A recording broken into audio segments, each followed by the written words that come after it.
Miss Lanier. This early, you'll have to take the local. All right, Phil.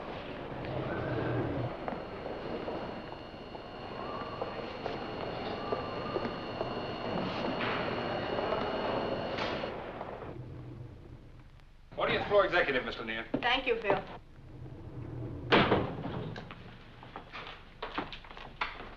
Good morning, Miss Lanier. Good morning, Martha. I couldn't find a cab anywhere. Such a lovely day, though.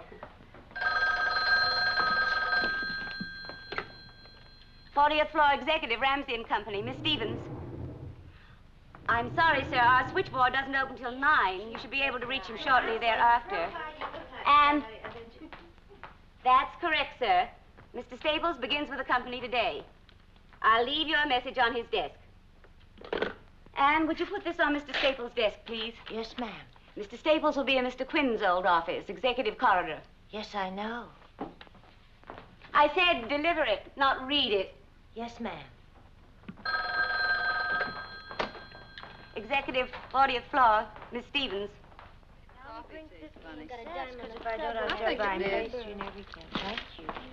Morning. Hi. Oh, good morning, madam. I wonder if Marge is going to go to work next door.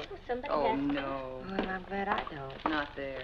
Maybe. Well, they really fixed up a new exec's office for him, didn't they? Very nice. A new man. Right next door to your boss. And awfully close to Mr. Ramsey. So happens that the new man, what's his name? Staples? Mm-hmm. Will be working with Mr. Briggs. That's why they have adjoining offices. Marjorie, baby, you're awfully defensive. I guess that's 'cause you're worried about your Mr. Briggs. Run along, will you? May I have some more cream, please?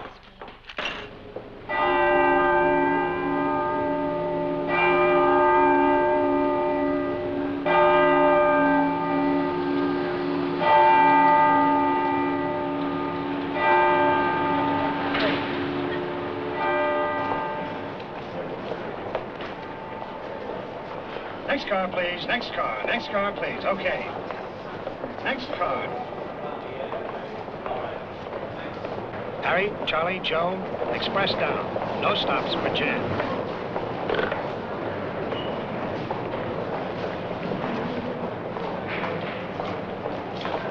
Next car. Next car. Next car, please. Next car. Next car. Morning, Mr. Ramsey. Next car, please. All right.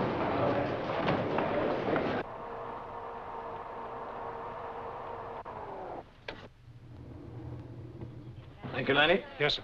Miss Lanier, Miss Stevens. He's here. Thank you, Martha.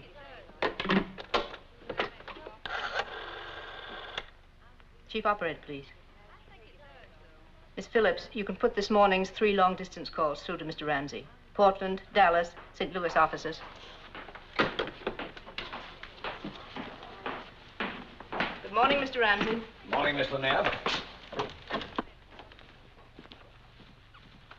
Any messages? You have calls placed for our Portland, Dallas, and St. Louis offices. Nothing else important, sir. Martin Toole Dye, you said you'd wire him. Yes, you'll find a copy in my briefcase. You're right, as usual. Nothing important. I have the Portland report in my briefcase. I want it teletyped this morning to Seattle. Have someone there drive over to Portland and get it to Johnson before lunch. Then run off 20 copies, confidential mimeographing, and have them ready in time for the board meeting. I want it on the agenda. Has Mr. Staples arrived yet? Not yet, sir. Delay that meeting until 10 this morning to give you time to get the report mimeoed and distributed. I want it read, and carefully.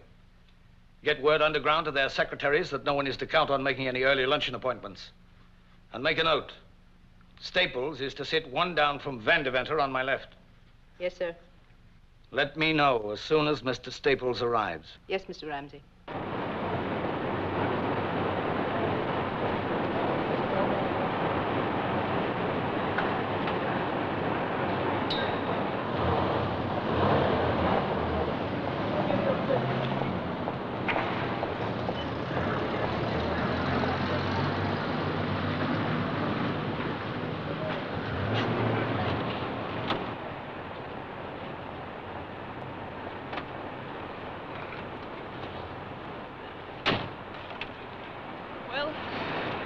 here we are.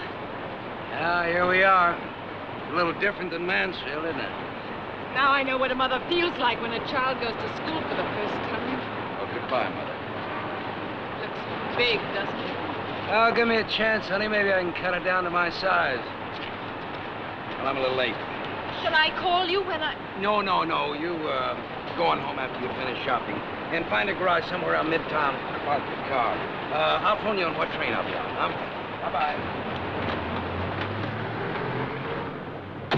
Goodbye, darling.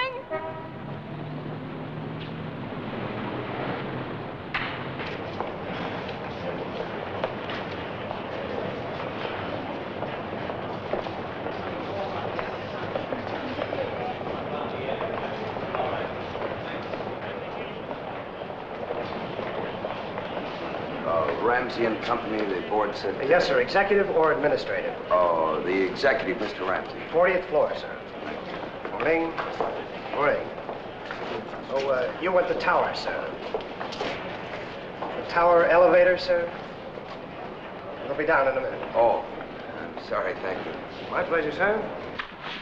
Good morning. Good morning, Ed. Good morning. Good morning. Good morning.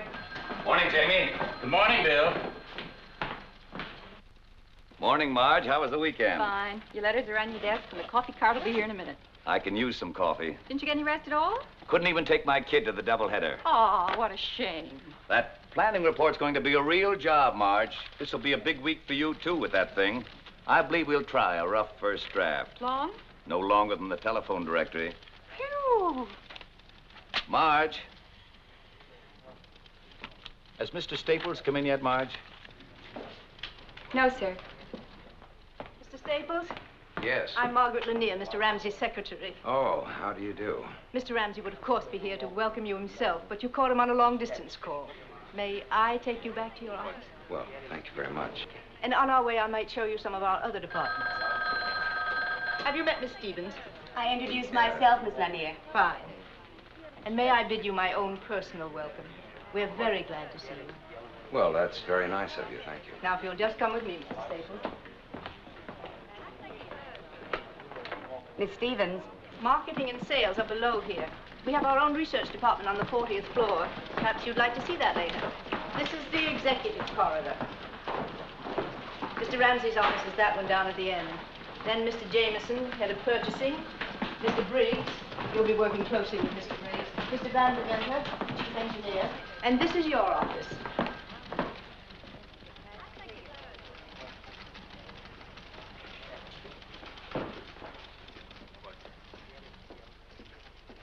Isn't it nice? I hope you like it. Mr. Ramsey was told by someone in your old office that you were especially fond of this period. Wasn't your office in Mansfield furnished in early American? My furniture consisted of 2 filing cabinets and a surplus metal desk off of a destroyer escort. No, it's really very attractive.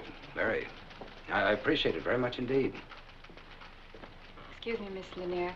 Anne said you wanted to see me. Oh, yes, Marge. Mr. Staples, this is Miss Fleming. How do you do? How do you do? Marge, will you see that Mr. Staples has everything he needs in the way of office equipment? It was arranged for this morning at Mr. Briggs' suggestion. Oh, fine. I must rush now, Mr. Staples. Again, a most cordial welcome. Thank you very much. And, Marge, will you step by at my desk when you finish here, please? Yes, Miss Lanier.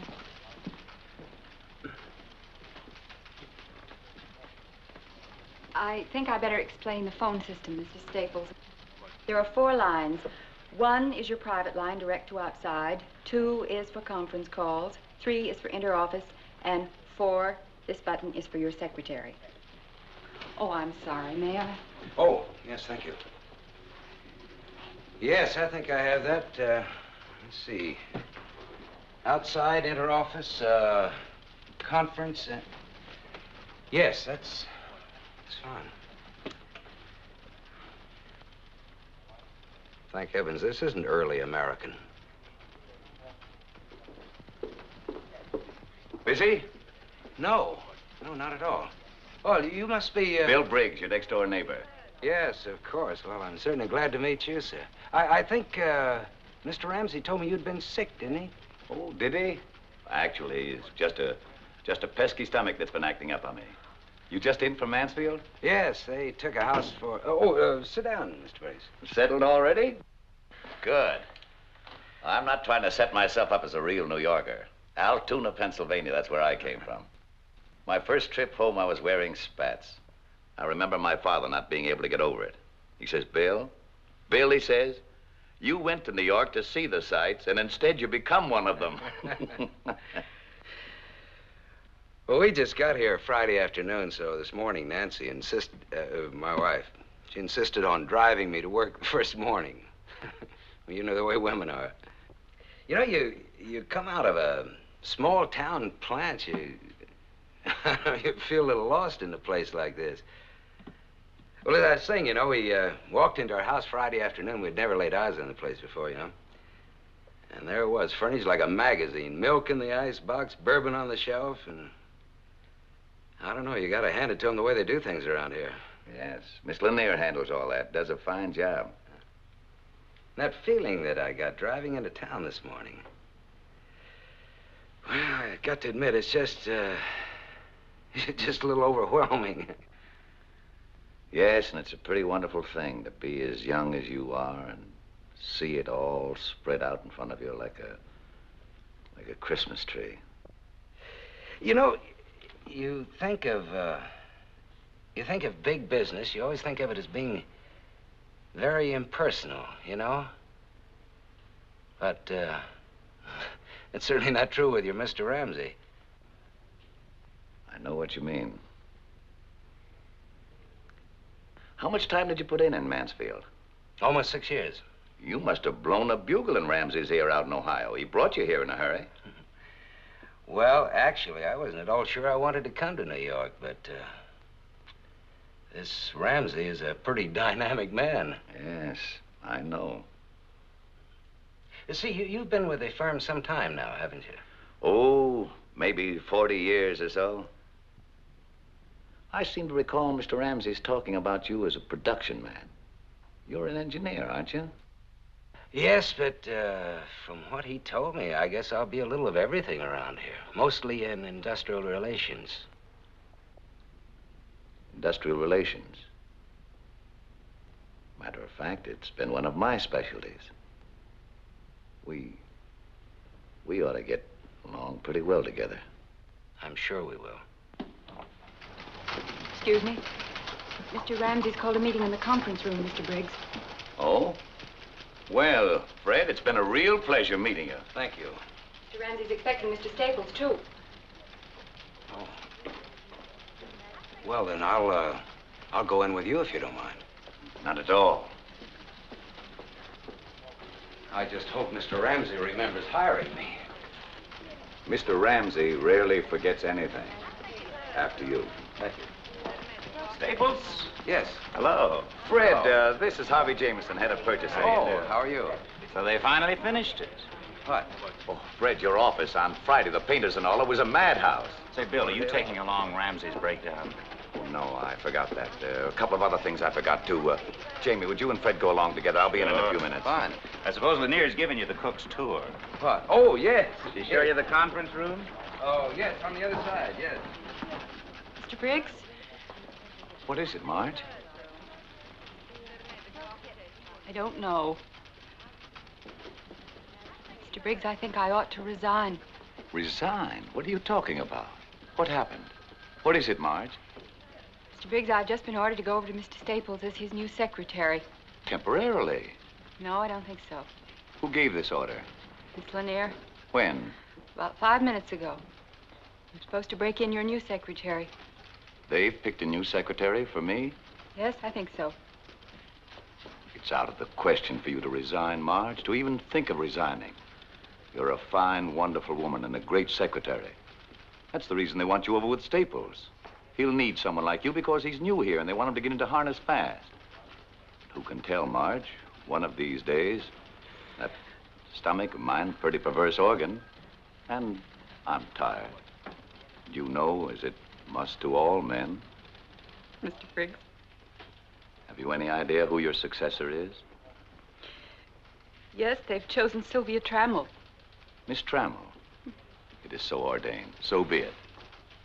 She's new, but she's supposed to be very good at dictation. Well, we'll give her a chance to prove it. Mr. Briggs, if I could only tell you what this job has meant to me, what working with you has meant to me. All right, kid. Wash up, get your money, and get out of here.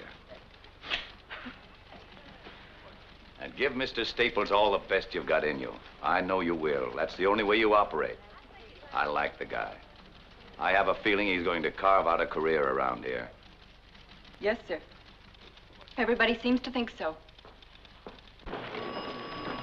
I'm sorry to keep you waiting, gentlemen. Mr. Ramsey will be with us in a moment.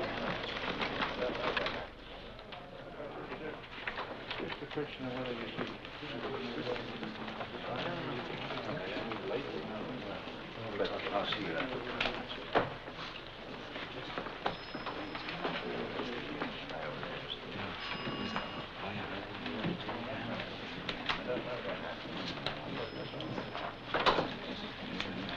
Been away, have you? Good to see you. Oh, sorry, Fred. I was held up for a few minutes. See you later, Fred. Now, where are we going to sit you? Oh, here's an empty chair. I guess you can sit right here. Mr. Staples, will you sit over there, please, right next to Mr. Van Deventer? One down for Mr. Ramsey, please. Welcome back, Bill. Feeling better? Much, thank you. A little stomach. Good. I'm glad it's cleared up. John, don't forget that contract. Can you get it through tomorrow? I think so. I haven't been able to understand over your office. First, gentlemen, I'd like you to look over the mimeoed sheet on top. Haverford Mutual had some doctors look into the matter of executive diets. Their findings showed incredible deficiencies. They've gotten up some food tables. I've had them mimeoed. I'd like you to look them over. As you know, it's been my feeling that a healthy executive is an efficient one. I think it not amiss now to introduce the newest member of our team, Mr. Fred Staples. He's from Mansfield, Ohio. As you all know, he was general manager of Queen City Tool and Die until we took it over. His record there was a brilliant one. He's a production engineer by training, an industrial relations man by instinct. I expect good things from him.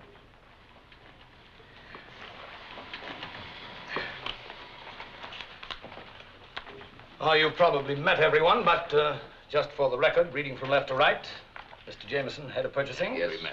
Mr. Granigan, controller. Mr. Gordon, head of sales. How are you? Mr. Latham, head of service. Mr. Portier, chief of operations. Yes, nice to know you. And Mr. Van Deventer, chief engineer. How are you? Nice to see you. It's a pleasure. Oh, and of course you've met Mr. Briggs, Oh, yes. who is our vice president, assistant general manager, in charge of everything that everybody else forgets to be in charge of.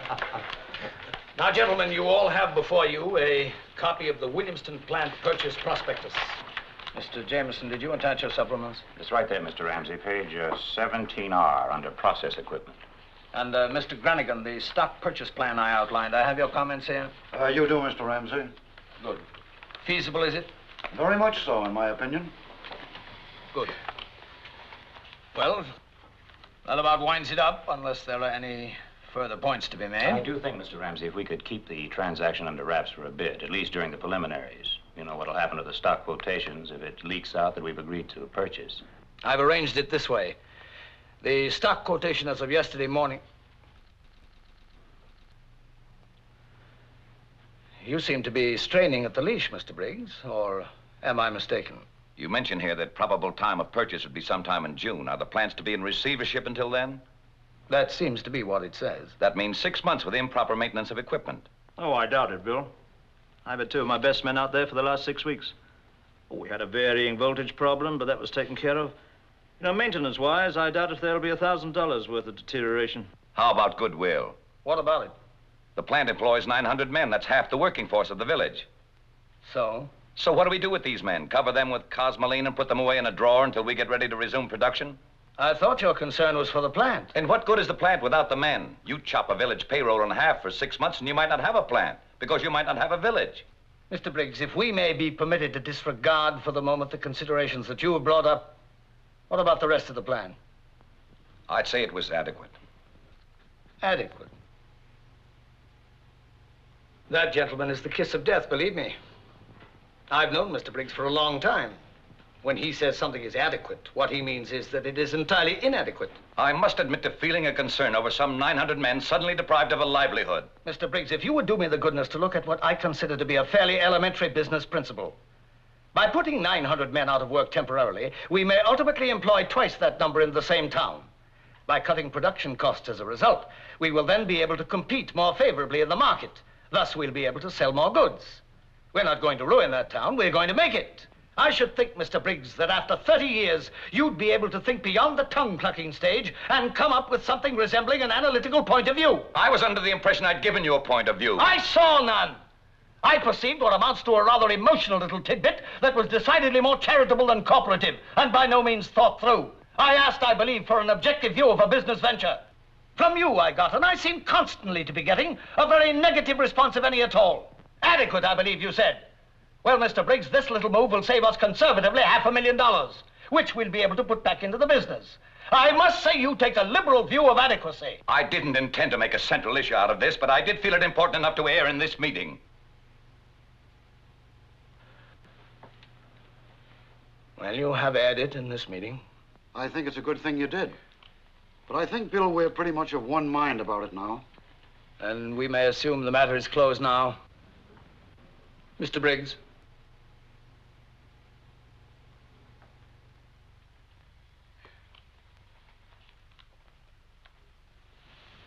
How about you, Mr. Staples? Do you have an opinion? No. No, I think not, Mr. Ramsey. Why not? Well, frankly, it's a little out of my grasp at the moment. I don't know anything about the firm, its corporative setup, reasons for bankruptcy, or for that matter, its product. I'm afraid I'll have to pass. Good answer. I respect thoughtful judgment, Mr. Staples. Congratulations. We'll adjourn now until 2 o'clock. I'm sorry we got started so late this morning, but I wanted this analysis mimeoed for your inspection. After lunch, we'll take up the Portland report, which you have before you. Mr. Granigan attended the stockholders' meeting there on Tuesday, and we'll begin our discussion with his report. That's all. All right, sir. Oh, Bill. All right, come and have some lunch, eh? Oh, thank you. Bill, wasn't there something you wanted to speak to me about before? Nothing important. Fine. Tummy's all right, eh? Cast iron. Couldn't be better. Good. Keep it up. Oh, Staples. See you later. You bet. Good to have you with us, Staples. Thank you. The arrangement's satisfactory? Oh, yes, just perfect. I'm sure you'll be hearing from my wife very soon about that. It's a beautiful house. Beautiful country up there. I'm sure you'll love it. Oh, see you later, Bill? Oh, Fred. Briggs is working on a project now, a comprehensive planning report. The point is that it's very important, most important indeed for our future program, and it's far too big a job for Briggs, or for any one man to handle.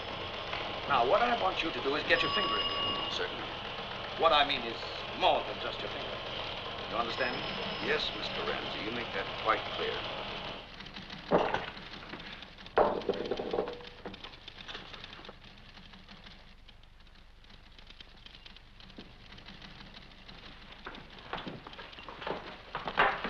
Oh, could I see you a minute, Miss Fleming?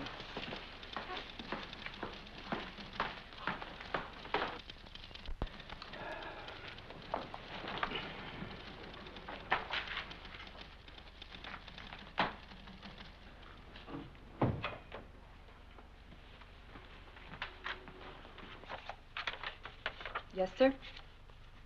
Oh, I wonder if you could check for me, please, as to who's to be my secretary. I need some notes typed up. I'm to be your secretary, Mr. Staples.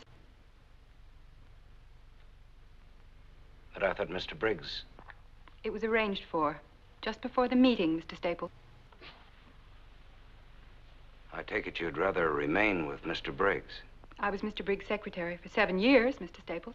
Well, in that case, I see no reason why I shouldn't be able to get someone else. It was Mr. Ramsey's idea. Do you want to give me those notes now? No, Why don't you have your lunch first, Miss Fleming? We'll take care of these when you come back.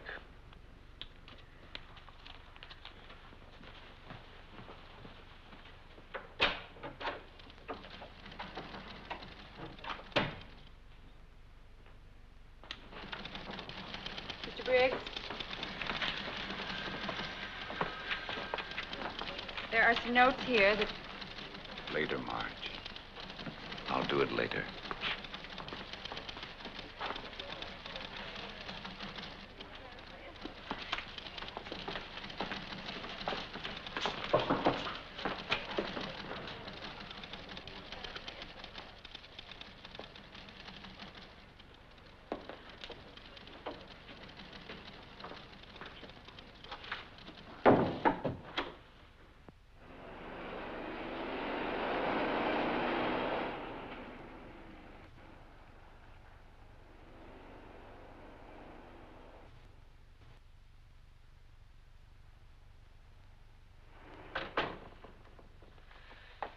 Darling, you didn't say anything about my new hairdo. Do you like it?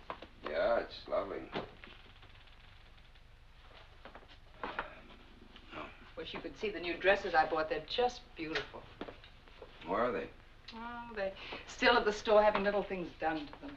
Oh, go on in the kitchen. I'll fix your drink. Not the kitchen. The library. Oh.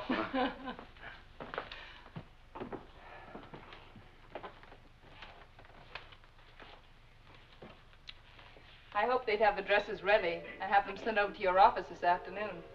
I spoke to your secretary about it when I called.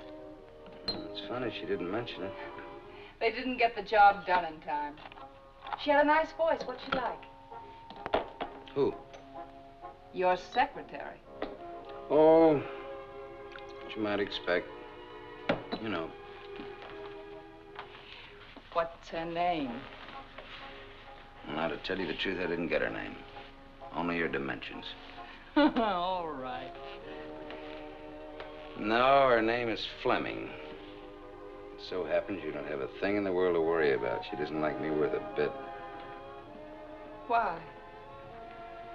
Well, I guess she prefers working for a former boss. Well, then why doesn't she? I don't know, some kind of strategy at the top, I guess. That sounds funny. Yeah. Her ex-boss happens to be only one of the vice presidents, my superior, and a very nice guy to boot. Could that perhaps be a good sign? Well, you figured out. Left me a little up in the air. You know, Nancy, running a plant in Ohio is beginning to take on all the aspects of a nice, simple, uncomplicated gravy train. What happened today? Oh, nothing really. Just an impression, I guess. Sort of queer undercurrents and tensions and... Good luck.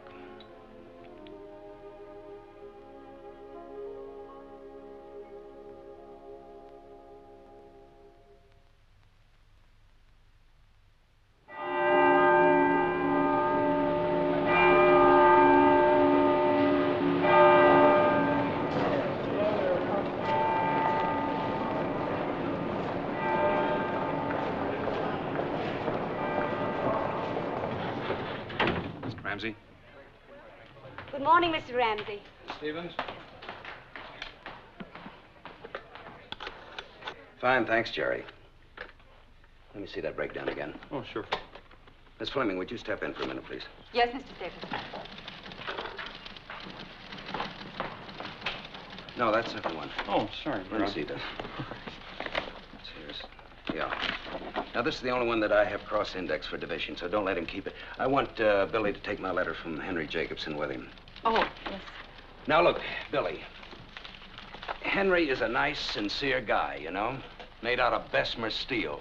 He hasn't been off of his duff since he learned how to walk. He started out stoking coke furnaces when he was 14, Was mill foreman when he was 20, and then he ended up buying the whole plant for his own 40th birthday present. So, you know what I mean. Watch out. I sure will. Give him that report, and then remember what he says. Make stenographic notes when you can, and when you can't, put it all down on paper as soon as you get out of the office. No approximations. Make it as... Yes, I know you have to go. I want to know what they're thinking. I want to know how they feel about every paragraph of that thing. I just hope they'll open up more to you than they did to me. I'll be down there sometime next week for their decision. Okay. Mention that to them, will you? Yes, I will. Hello? Hold it, please, just a second. Have a nice trip, Billy. And be sure and call me Sunday night. Yeah, I will. Thank you very much. Thank you. Hello. Yes, put him on. Don't go away, Miss Fleming, please. Hello? Judd. Look, I'm sorry. I meant to call you right back. It's about that Atlantic States Nitrate meeting set up for October the 3rd. I'd like a delay on that. Well, I want to walk in there sure of my ground, and October's not going to give me any ground at all. Yeah, could you do that? Well, that'd be a help. November 7th? Fine. Look, I'll see you in the dining room. Okay, good. Put that on my calendar, please. Now then, where'd you get those wires off? Yes, sir. Good. Right after lunch, I want you to set up a conference call with Ramsey, Jameson, myself, with Frank Daring in Denver. Got a minute, Fred? Sorry, Marge. This is urgent. It's about that NLRB vote in Portland. What about it? Ramsey's grumbling about it. He thinks it's premature. Premature? What's he talking about? He's had that plant running on wishful thinking for 19 months now. We've got a labor problem out there all primed to explode in our face.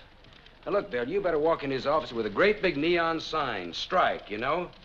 Then tell him I've got a little estimate worked out that it'll cost us conservatively $4,000 a day if that plant goes out. Oof, you know how that'll hit him. Yeah, well, you go in there and dig up the ground, and I'll follow you with a bulldozer, and we'll plow him under. No, we've got 800 big lumberjacks out there, and if they go, that'll do it big, you know. This won't be any one-week picket. This thing could go on for a year with no strain at all. You walk in there, set the charge, and I'll be in to light the fuse, huh? Fine. I'll have to call you back.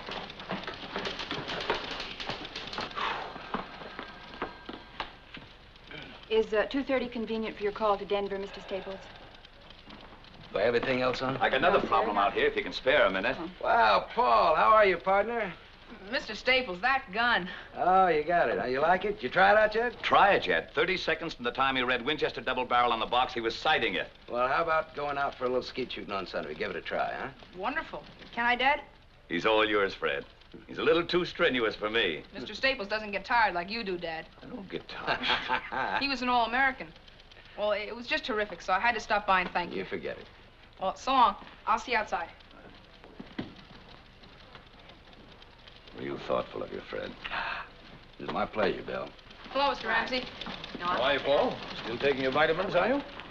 I guess so, sir. Fine, fine. Keep it up. Excuse me, Mr. Staples. Oh, man, I'm tired. I've made arrangements for your call to Denver, Mr. Staples. If I could go over one paragraph... No, I think I'll knock that off after lunch, if you don't mind, Miss Fleming. All right, Mr. Staples. Oh, drink it here. Relax a minute. Thank you. I will.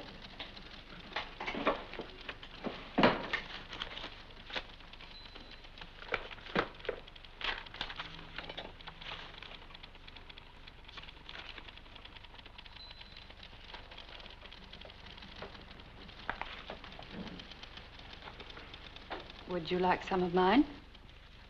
Yes, thank you. As a matter of fact, I would. No, that is plenty, thank you.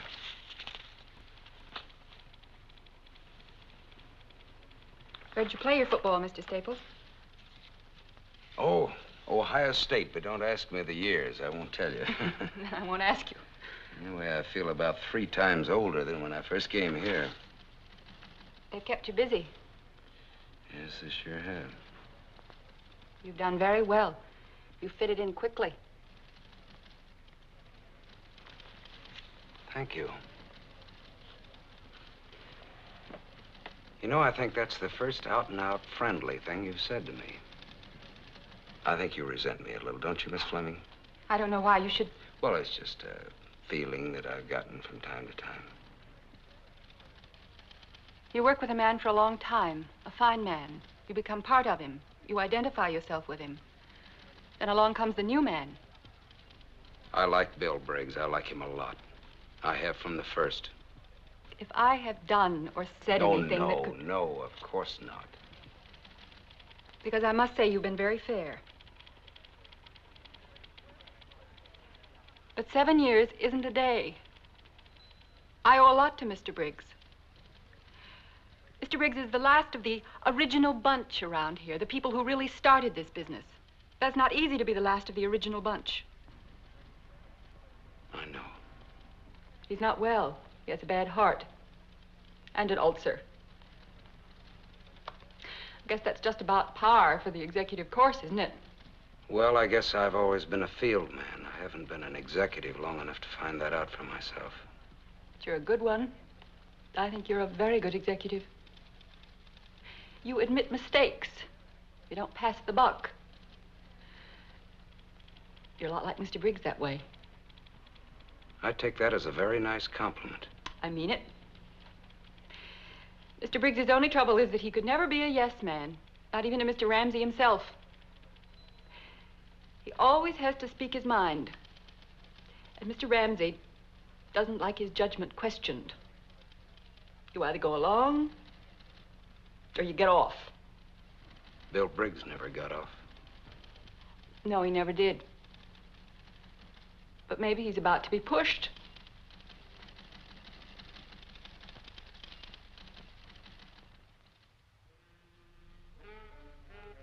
He blew up at the next round, and then Howard went right by him with a 65. A 65, I ask you. 7 birdies, and he sank an 82-foot putt on the last green for an eagle. Oh, hello, my dear. You know, that's some golf. Yes, indeed, it's wonderful.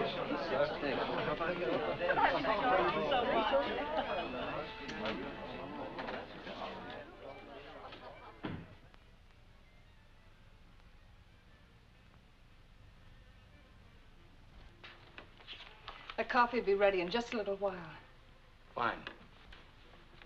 You know, my father's recipe for coffee was to mix salt and chocolate with the grounds. Cook them all up together. He'd never drink anything else. Sounds wonderful.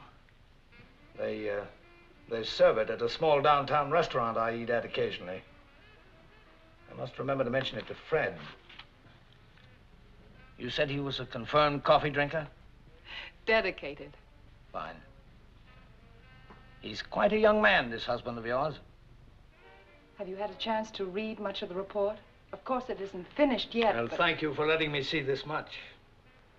Not according to Miss Post, I suppose, at a dinner party, but it makes me extremely proud of my judgment. So happy. He's been worried about it, and... Nancy. Will you excuse me?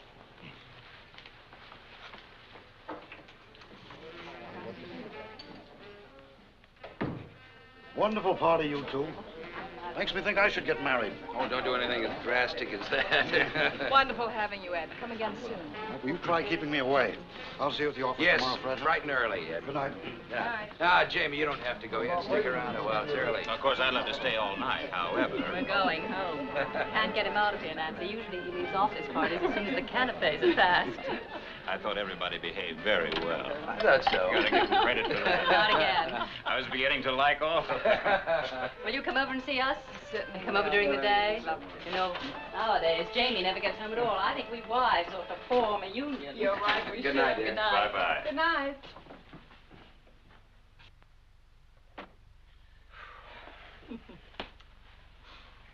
I wonder what happened to Bill Briggs tonight. Oh, darling, I forgot to tell you. He phoned earlier. He said he wanted to come, but he just didn't feel up to Oh, it. Nancy, I wish you'd have called me to the phone. I wanted to talk to him anyway. Darling, Maybe you if were I'd have... busy. Well, I know, but I... What about Ramsey? Is he planning to spend the night? No. He just gravitated towards the library and made himself cozy. It sounds a little like artificial gravitation to me. You didn't have anything to do with it, of course. Well, he's really an amazing person. You know, I expected a real tycoon, but he's so simple, almost childlike. Baby, I just hope by mistake you never wander into a jungle. Good night, Jack. Good night. Good night, dear. Thank you. A wonderful party. Thank you. Some interesting reading matter here, Fred. Very interesting reading. I took the liberty of accepting your wife's kind invitation to look over your report. Oh, really? Good, heady stuff. Good, solid thinking. And some of it is better than good. Of course, I can't say that I agree with all your conclusions, but I listen to arguments. It'll be good to hear arguments for a change. Good arguments. Well, I can't tell you what a relief that is. We really sweat that one out. Fred, I like a man to show initiative. I like a man who's not afraid to think a new thought, to take a different kind of step on his own.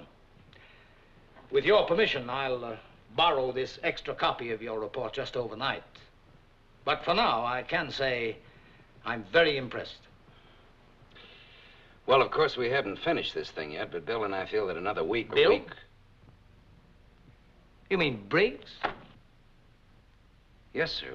Well, we work together on this. Oh, come now, Staples. I pride myself on my sense for style. I can link what I see with what I know to be peculiar to a certain individual. And I know Bill Briggs' work. I've been exposed to it since I was of voting age. This isn't his style. It isn't his brand of thinking. Well, I don't know what Nancy could have told you, but Bill and I work together. Fred, learn to accept success. It's tougher sometimes than learning to accept failure.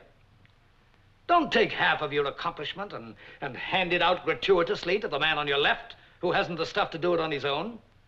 That's charitable, humane, and it makes you feel good. But it's not business. Mr. Ramsey, I'd like to clear up one point. There'll be a meeting on Tuesday, Fred. We can discuss the report then. I assure you I don't want any undue credit. I never extend undue credit. Ask anybody. Ask your friend Briggs. You think I'm tough on him, don't you? I am tough on him. Well, I think Bill is... I think he's a good man. He was. And grandfather clocks were good clocks, and Stanley steamers were good automobiles, but you can't run them in competition today. I must say that I like some of his ideas very much. Very much indeed. So do I. Some of them. Not many. Still, a man with Bill's experience and... I don't know, I think he'd be very hard to replace. I'll see if that coffee's ready. Are you serious, Fred? Briggs would be hard to replace? Do you honestly think that? Then why do you think I brought you on here from Mansfield on such short notice? Do you think that was a whim? Is that what you think? Fred, you're Briggs' replacement. I thought you understood that. I'm expecting his resignation. I don't like to prolong these things. They're unpleasant and personal no matter what tack you use. And under no circumstances could I or would I undertake to fire him.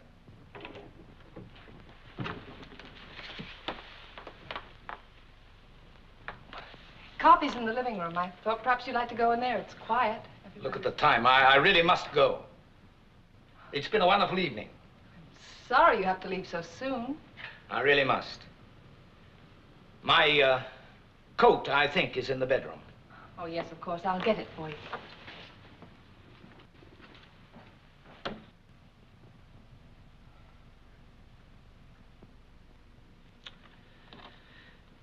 May I make a suggestion? Mr. Ramsey, I don't want to seem ungrateful. I'm not looking for gratitude. You can't run a business on thank you notes. That's Briggs' trouble. And God forgive me, that was my father's trouble, too. This incredible conception of a huge industry being run like a soup kitchen, like a welfare comfort station. I know what the old-timers think of me. I've grown up getting stared at by a lot of tongue-clucking old fogies who find me ruthless. The kind of people who represent everything that might have kept our business from growing to anything like its present size. This stupid black and white idea that honesty and fair profit are incompatible. I just happen to feel that the atmosphere of a large corporation cannot be constantly cathedral-like.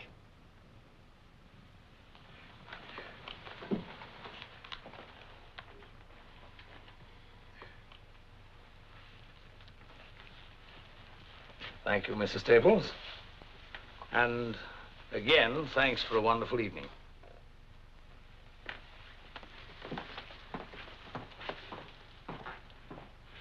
I'll see you in the morning, friend. You didn't steal that promotion. You won it. Remember that.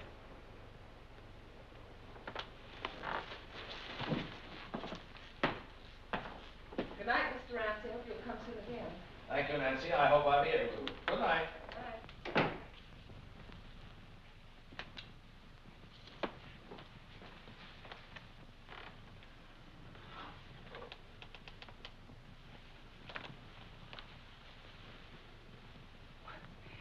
What was that all about? I'm Bill Briggs' replacement. Vice presidency. You must have really spread it on. Listen, a little rare roast beef and wifely pride don't get you that kind of a promotion. Yeah, I'll take something a little more. A little misrepresentation for one thing. A little switch in authorship for another. You told him I'd written that report. I did not. I told him Bill had helped you. But Nancy, this is Bill's basic idea. Oh, the same set of ideas that he's had for years. I gathered that much. You gave it life, you made it work, you made it practical. Even so, Nancy, I don't want any part of it. Oh, Fred, I happen to know what you contributed to this. I also know that you can't stand winning if you have even a nodding acquaintance with a loser. I don't like stepping on another human being to get into a capital gains bracket. Ramsey's stalking that poor guy like an animal. He'll whip him to death if he has to make him resign. I didn't hear you tell Mr. Ramsey that he was mistaken. I didn't hear any clear-cut defense of Mr. Briggs. If you don't want to be successful, go and tell that to Nancy, Mr. Ramsey. He'll give you a will you broom, please? and you can check in at 7 o'clock every night, but don't Now, tell look, me. I don't want to argue about this. Neither do I. I just want you to answer me. Did you tell him that your wife was mistaken? Did you tell him that you were taking vows for something you did not do?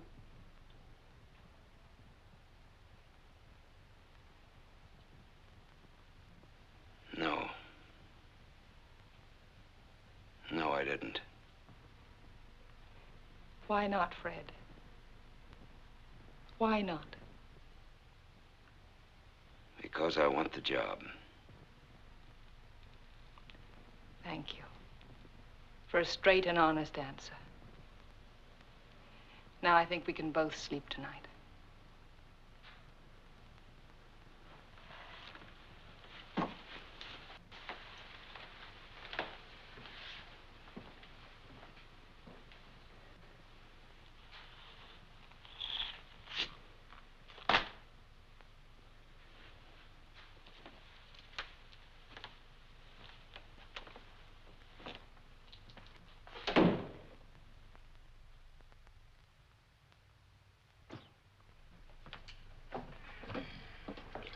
Hi. Good morning, Paul. Where's Cora? She's late, I guess.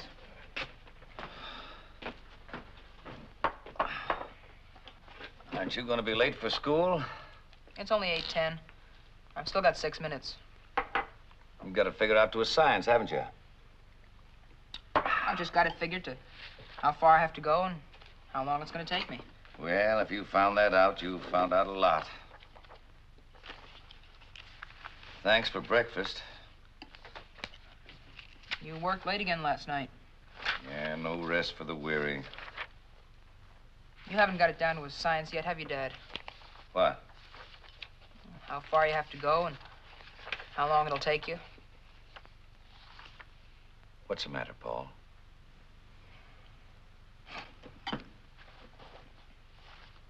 Here's last night's doubleheader, the one we were going to see.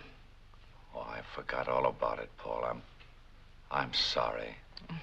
We didn't miss much. I watched it on television.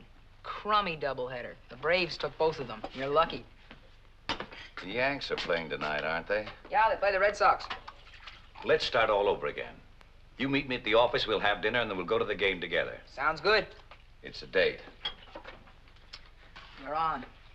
So long, Dad. Have a good day, and, if you can't make it tonight, would you give me a call at school? I've raised the world's worst pessimist. At 8 o'clock in the morning, you're figuring out the worst possible thing that could happen at 6 o'clock tonight.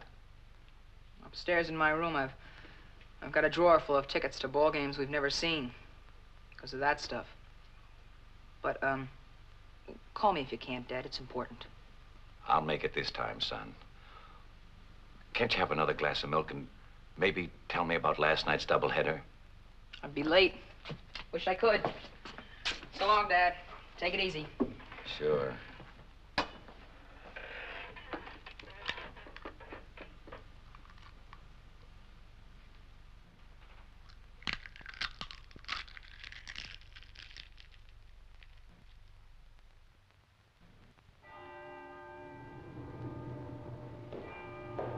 Good evening, Mr. Staples. Good evening, Sally.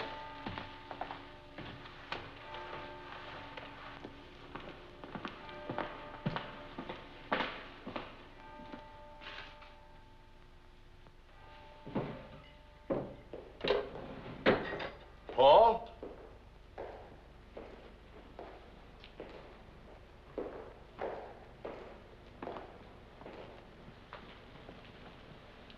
Hi, Bill.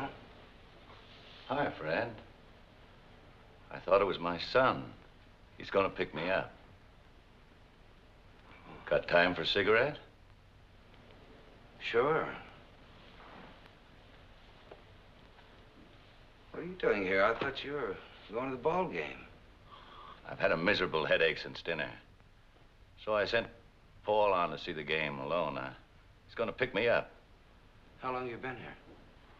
A couple of hours, I guess. Can I get you an aspirin or something? Oh, no. It's much better now. Anyway, it gave me a chance to look over the supplements you did for the report. I think Ramsey's right, Fred. You may be an engineer by diploma, but you're a crackerjack industrial planner by instinct or something. Coming from you, Bill, that sounds real good. No question about it. Some of your suggestions were great, Fred. Really great. I've incorporated them verbatim. I like your approach, Fred. You think of people in terms of the human factor, not just logistically. Something I've never been able to make Ramsey understand. Anyway, now he can't complain I turn in the same report every year. He won't be able to say that this year. Join me, Fred? No thanks, Bill. I've got to pick Nancy up for supper and that long drive home, you know. I don't know. Maybe I'm just getting old. I used to be pretty tough. Still tough, I guess. But every now and then I get tired. Tired of arguments, tired of battling, tired of the whole bloody mess with all this fancy organization and super finagling. Oh, I know it's legal and modern and all that. It's what they call the trend, isn't it? In the old days, things were a lot simpler. Businesses grow, Bill. This business didn't grow. Not since old man Ramsey passed on. It's been added to. That's not growth. It's just plain acquisition, a business of stock transfers and bank loans, manipulated by hired shysters and their sharpshooting accountants, and organized and controlled by a barracuda like Walter Ramsey. You sure you won't have a snifter, Fred? I wish you would. No. Well, times change, Bill. You know that. But do they always change for the better? Old man Ramsey could walk down a production line and call every man by his first name, and get called by his first name in return. No, I know that feeling, believe me. He didn't need public relations experts. Honor was enough. Character. And he never sold a share of stock in his company either. Not till the Depression came along and he had to raise cash or go under. And do you know why? Because he would not lay off one single man. That's the kind of man Jim Ramsey was. Now I sit in that fancy conference room with Jim Ramsey's son. I sit there and I see all the old man's principles, all his beliefs, every single thing holy to him, jobbed off by this spindly little financial wizard, this wall-eyed, ice Coated little rooster who knows more about debentures than he does about the human heart. Bill. I'm all right. Take it easy. I'm all right. You're going to work yourself up. All right. Sit down, friend. Sit down quietly and be a nice, sympathetic friend and associate. I'm wondering if you're as good a human being as you are an industrial relations man. He doesn't like you, does he? No. Bill, has it ever occurred to you to resign? Of course it has.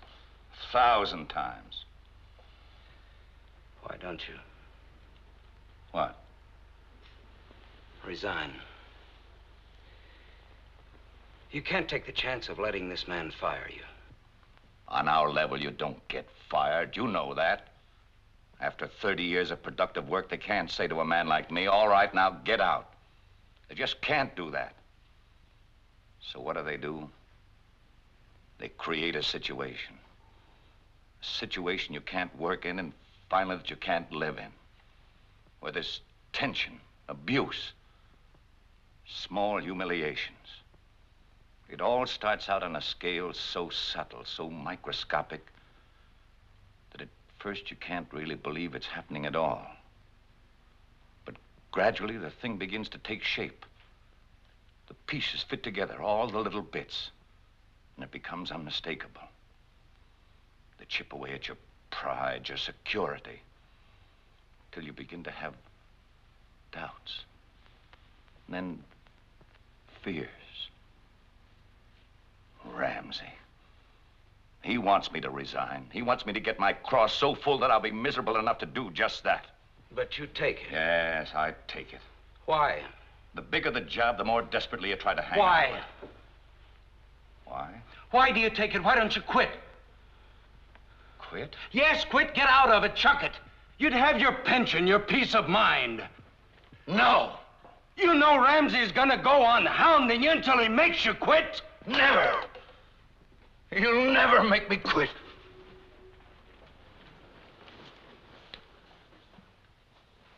Bill, I wish I could understand why you go on taking it. Because I'm weak, I guess. Because I'm 62 years old and I don't think I could get another job. How's that strike you? How do you think? Once in a while, I have a dream. I dream I'm sitting in that conference room and he starts working me over. I'm just smiling, see? Perfectly calm, and I'm taking it. I don't show the slightest resentment. And then without any change of expression, I get up out of my chair and I walk over to him. And I say, Ramsey. Bill. Ramsey! Bill! Ramsey, I say! And then I smash him! Bill! And then I smash him again! Bill, get a hold of yourself! And I hit him again! What's and wrong with you? Fall, and I hold him up! Bill! Get up, Ramsey, I say! I'm not through yet! Bill!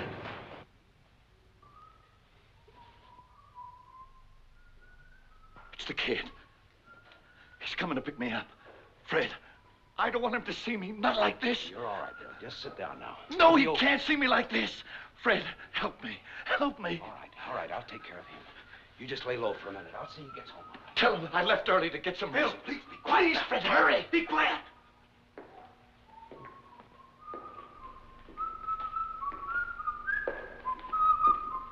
Oh, it's me, Paul. Oh, hi, Mr. Staples. Man, what a place by night. Where do they keep the caskets? How you doing, partner? Dad said I should drop in and pick him up.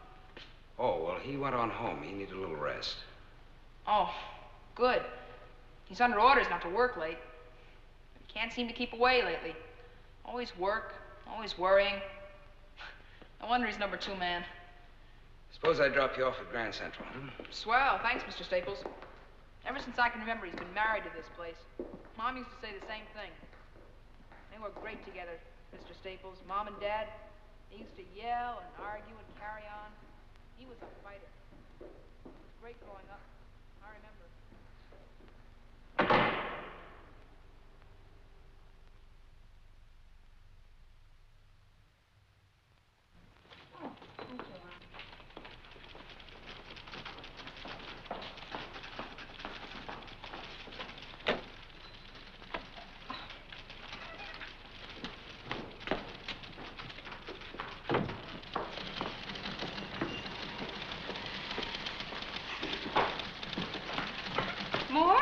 another bundle in the truck.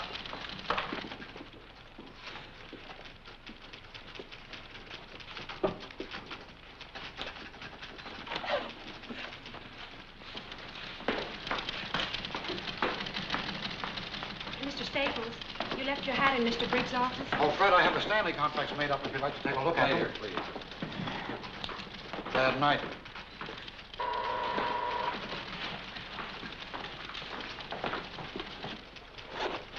Yes, Mr. Staples?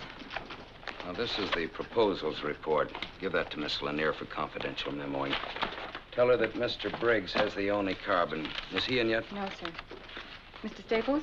Yes. It's not signed. How would you like the names? In what order? First yours, or first Mr. Briggs? Oh, I don't care. It makes no difference to me. But in joint projects, Mr. Staples... I really don't think it's too important. Put Mr. Briggs' name first, if you like. Just give it to Miss Lanier right away. I'd like this thing printed by afternoon, if possible. That's all, Marge. Yes, Mr. Staples.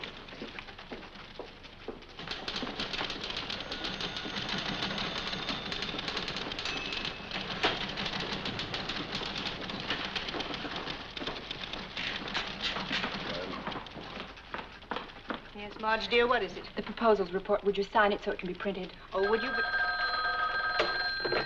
Just a moment, please. Marge, will you please take it into Mr. Ramsey? He asked to see it first. Hello? Oh, yes, good morning. Is that the report? Yes, sir. Miss Lanier said you wanted to see it. Yes, I do. Who signed this? I wrote the title page. Mr. Staples suggested I sign it.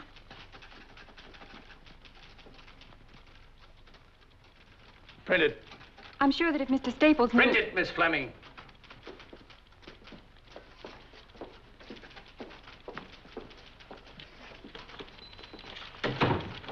I can sign that report now, Marge.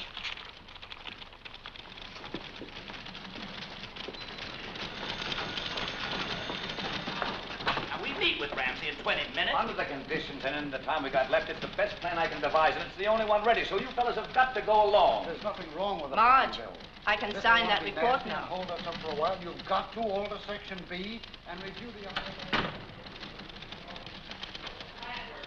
Thank you, Marge.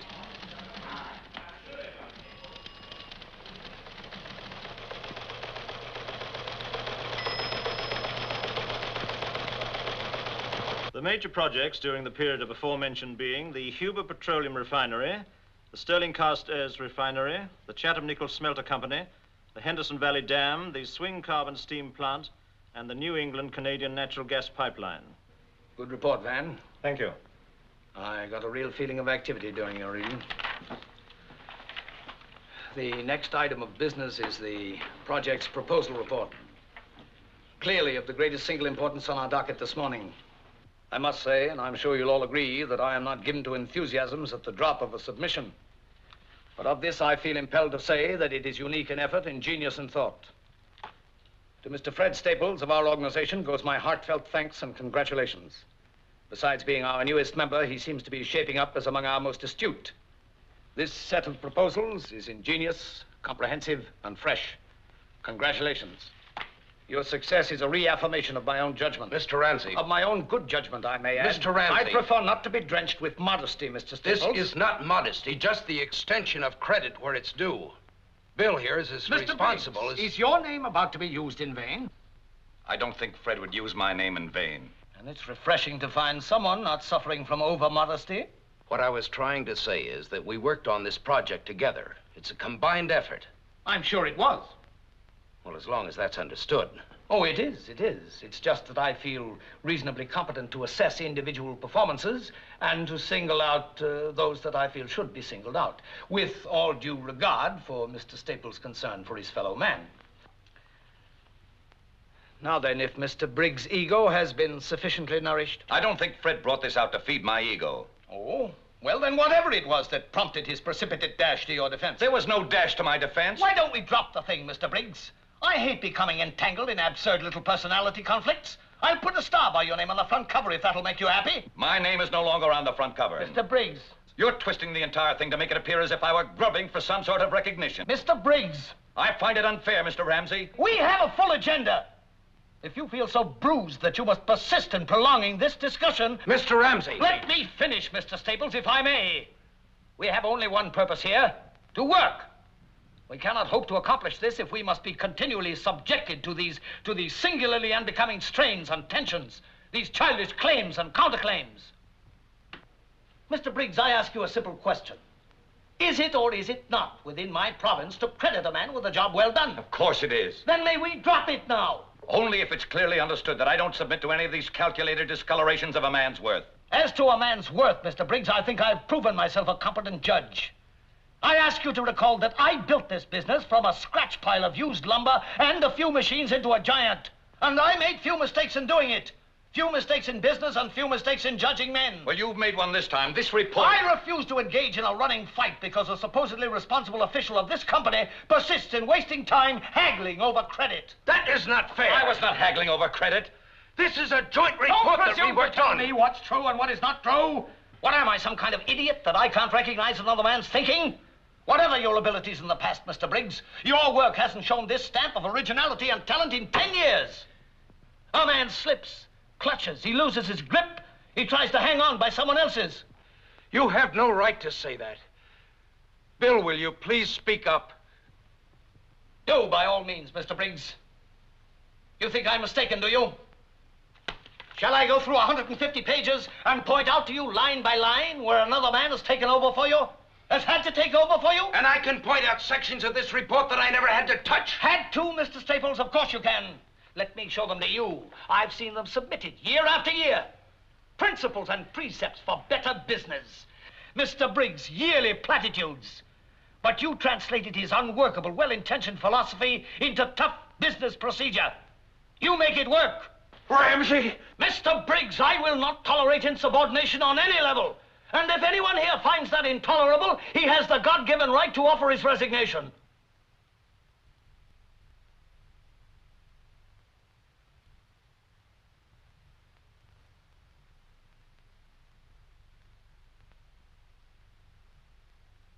Bill,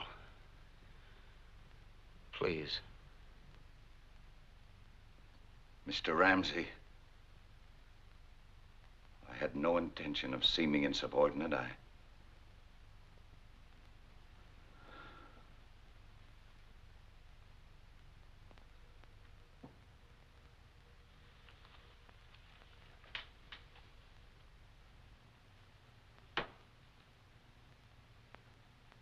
Meeting is adjourned.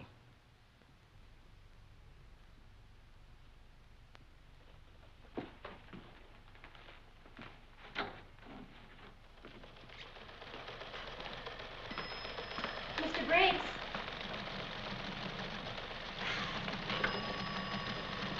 Mr. Briggs.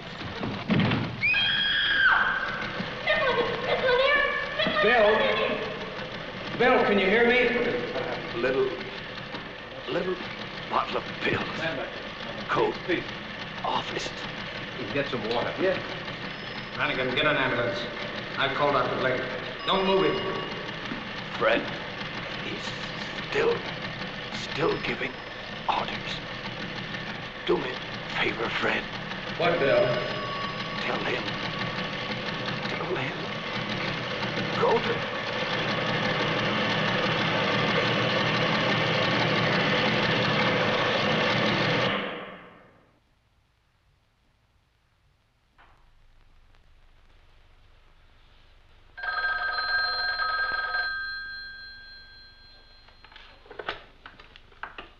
Hello?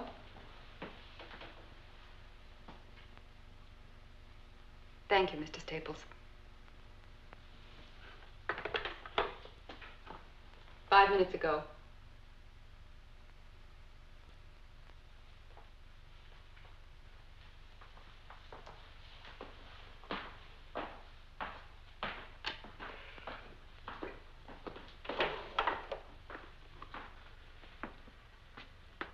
Just had word from the hospital. He died 5 minutes ago. Thank you, Mr. Brannigan.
Nancy, what are you doing here? I called your office. Then there wasn't any train, so I drove here. How did you know where to find me? They told me at the hospital. Does Paul know? Yes, he's with Bill's sister. He's all right. Did you have something, miss? Have you had anything to eat? Hmm? Have you eaten anything?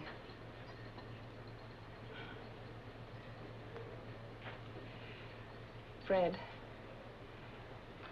what happened? Nothing. Not a thing. Except a murder. There were witnesses, too, plenty of us. And no one lifted a finger to stop it. Fred. Nancy, I know I didn't lift a finger. Don't know. I'm not going to have you going around in sackcloth and ashes for something that you did everything in your power to stop. You begged him to resign. You know that. What more could you have done? What more could anyone have done? Nancy, I think you'd better go home. Would you take this, please? Are you coming? No. Then I won't go. I want you to go home and start packing. Where are we going? I don't know. Somewhere, anywhere. Just away. There's an awful stink in this town, and we're gonna get away from it. Come on, I'll put you in the car. No, I'm not going to leave you alone. Nancy, I want you to go home, please. No, I'm not going tonight. Tomorrow I'll do anything you ask. I'll pack. I'll go anywhere you ask, but not tonight. Not in the state you're in. Now, look, there's something I've got to do. Fine. Then we'll do it together.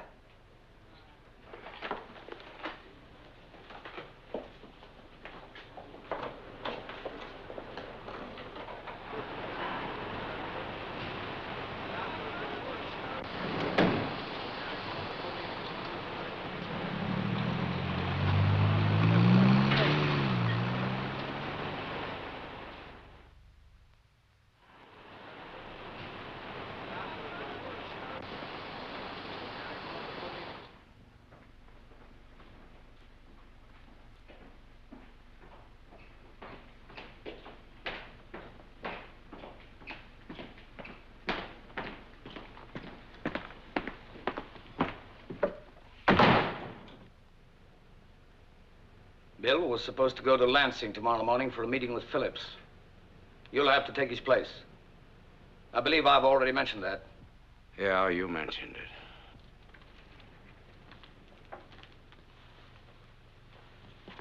You leave on flight number 116, 832 from LaGuardia.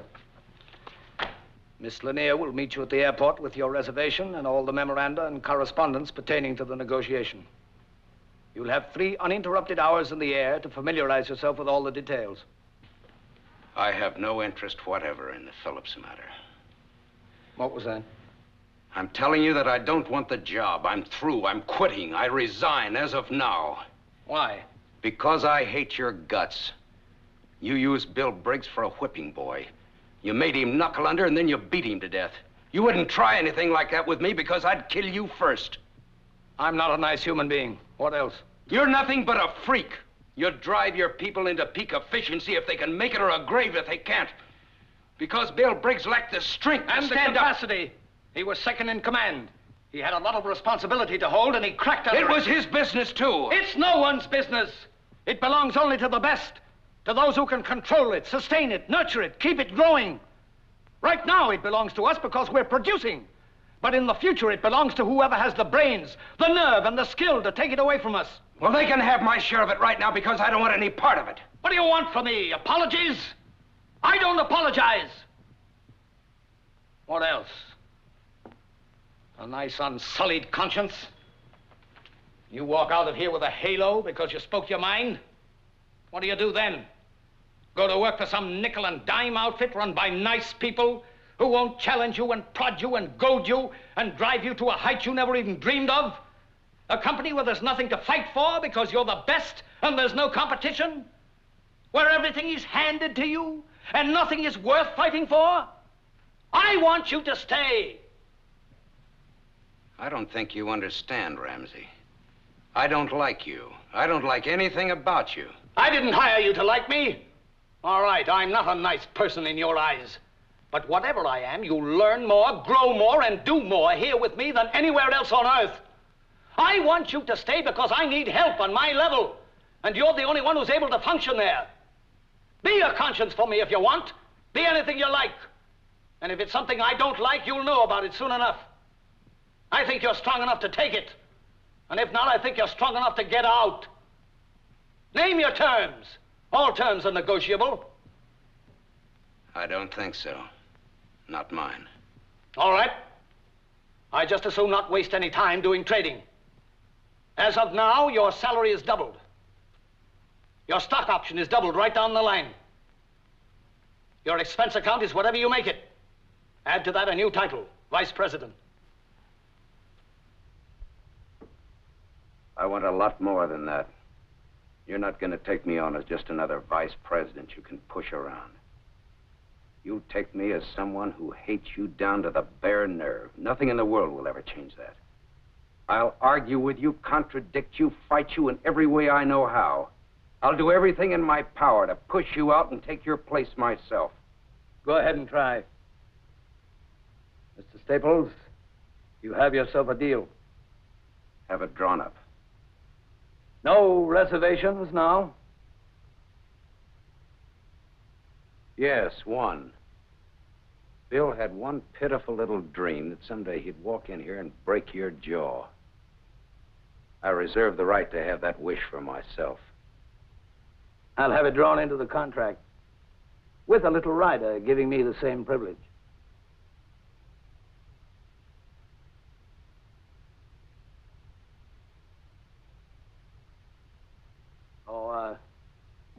Staples, you'll be pleased to know that Bill Briggs' boy is being taken care of.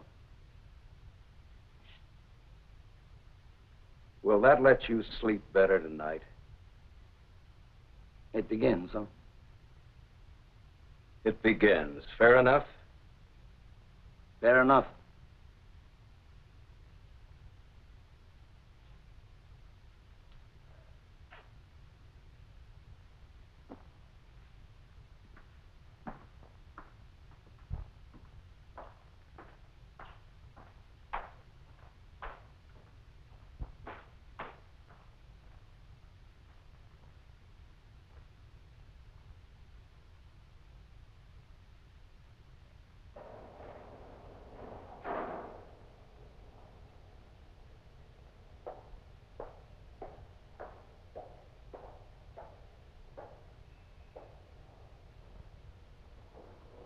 Do we pack?